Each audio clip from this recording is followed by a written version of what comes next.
Inside our New York studios, LSU was perfect entering Week 5 off to a 4-0 start for the first time since Joe Burrow led them to a national title in 2019. But the Tigers with a tough test Saturday against an Ole Miss team that had won 16 of 17 overall at home. Kiffin and Kelly, two teams meeting as AP-ranked teams for the third consecutive season, scored a game early on. Garrett Nussmeier deflected past Nick Anderson there. 7-yard touchdown. Johnny on the spot. Well done. It's an early 7-0 lead as he hauls it in. 7-3 now Nussmeier. Into traffic, gets picked off by Wyatt Williams Jr. Rebels in a 7-3 game. They get it on the ensuing drive here. Yeah, Keywan Lacey finds a seam and scores from 15 yards out. Rebels with a 10-7 lead. And then Ole Miss leading 17-10 and driving. Chambliss pass is going to get tipped and picked off by P.J. Woodland, who's going to return it for 31 yards that would later lead to an LSU field goal. Tigers trailing 17-13, and in the fourth, Logan Diggs with a 6-yard touchdown run. Rebels with a 24-13 lead. LSU with the 4th and 5. Nussmeier hits a wide-open Kyle Parker for the 10-yard gain. Fresh set of downs for the Tigers. Later in the drive, Hardenberry with the 6-yard touchdown run. The 2-point conversion would fail. Tigers trail 24-19. Chambliss finds a wide-open DeQuan Wright, who smartly goes down to seal the victory. 24-19 is the final. Chambliss 314 and a touchdown. Did throw a pick, but ran for 71. Ole Miss back-to-back wins against AP top 5 teams for the 4th time in program history.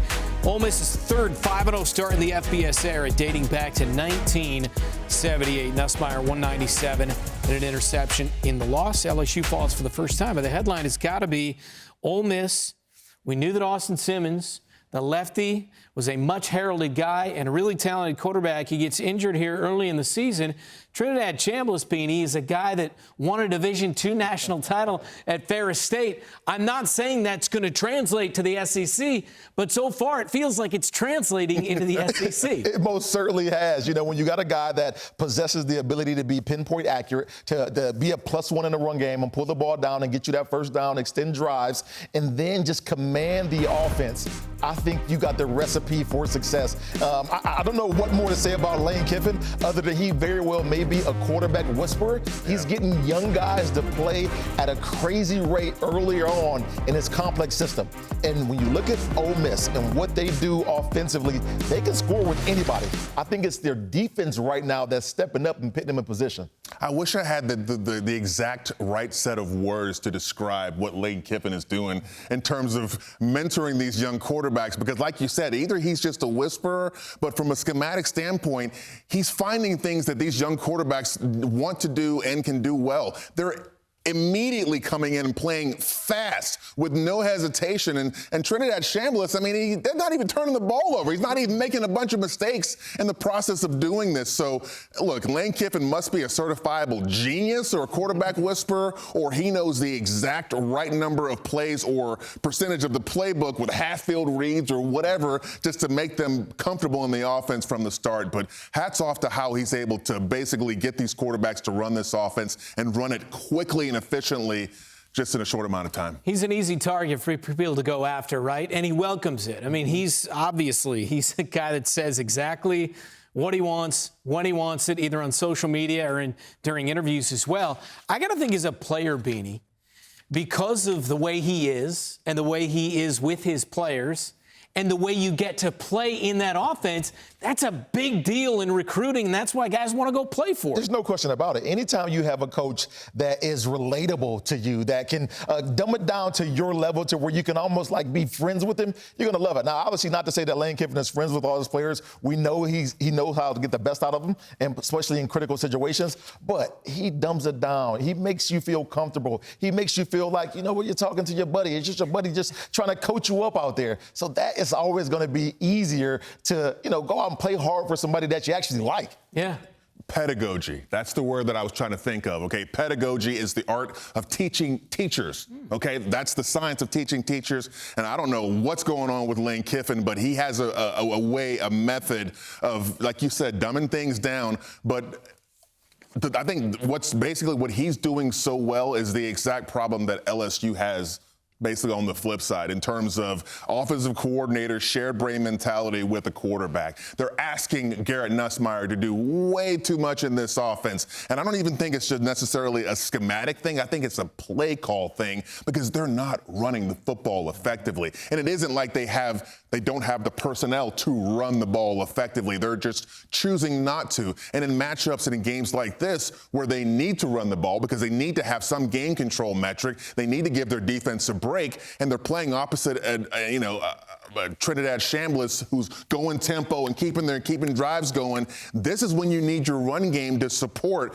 what you're doing as a quarterback. So often, not always, but often, basically how well you run the football correlates directly to your conversion percentage on third down. And in this matchup, only 2 of 11 third down conversions, 57 yards rushing. That's the biggest problem that I saw with the LSU Tigers. 5 guys carried the ball. They only had 57 yards as a team. Harlem Berry had 7 carries for 22. Juwan Johnson, 6 carries for 18. That's 3 yards a pop. Credit Ole Miss's defense, but also, to Kevin's point, the inability to play complementary football. And so far this season, we've seen their offense get bogged down at times, but they've still won the game. This one, it was able to creep up and bite them, Bean. Yeah, I mean, you have to be able to run the football. You got to be able to play complementary football. And most certainly, when you're a high-tempo offense, and that's what LSU tries to do, at some point, you have to be able to tone the tempo down and be slow and methodical. And the only way you're able to do that is if you are able to sustain running the ball. And they have the horses in the stable to do it. Obviously, K. Durham being out and injured hurts, but they have other guys. LSU recruits at an unbelievable rate at every position.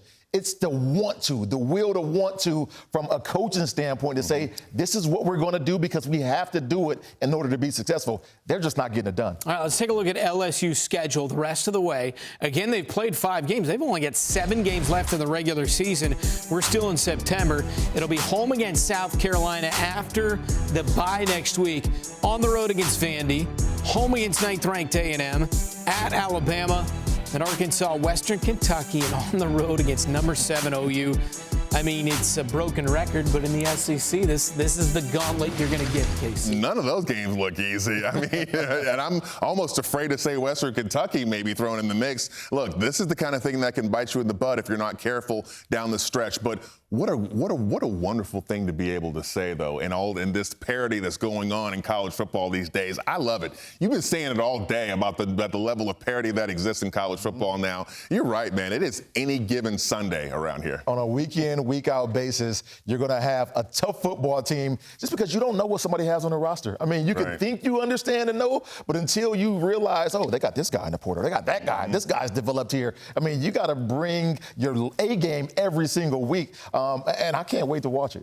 I love our job. We got the best job in the world. It's the greatest. I just want to close with this. For Ole Miss, it's a bye next week, then home against Washington State, and then after that, it's back-to-back at Georgia, which is number 5 right now, and at Oklahoma, which is number 7 right now. So we'll see just how much of a QB whisperer and a genius Lane Kiffin is.